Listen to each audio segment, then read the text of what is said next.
মাদারীপুরের কালকিনিতে অনুষ্ঠিত 52তম জাতীয় স্কুল খেলাধুলা প্রতিযোগিতায় নজরকাড়া সাফল্য অর্জন করেছে কালকিনি সৈয়দ আবুল হোসেন একাডেমি।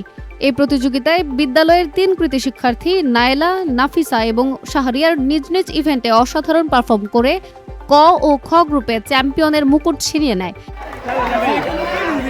শুধু একক ইভেন্ট নয়, কাবাডি প্রতিযোগিতাতেও উপজেলার সেরা হয়ে আলোচনায় উঠে আসে এই প্রতিষ্ঠানটি।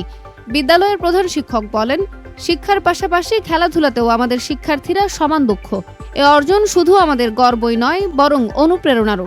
চ্যাম্পিয়ন হওয়া শিক্ষার্থীরাও জানায়, নিয়মিত চর্চা, অধ্যাবসায় আর শিক্ষকদের সহযোগিতায় তাদের সাফল্যের মূল চাবিকাঠি। প্রতিযোগিতায় সাফল্যের খবরে উৎসব মুখর পরিবেশ তৈরি হয়েছে বিদ্যালয় জুড়ে।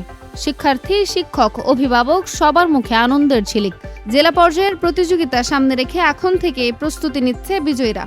প্রত্যাশা, তারা জাতীয় পর্যায়েও গর্বের প্রতীক হয়ে উঠবে।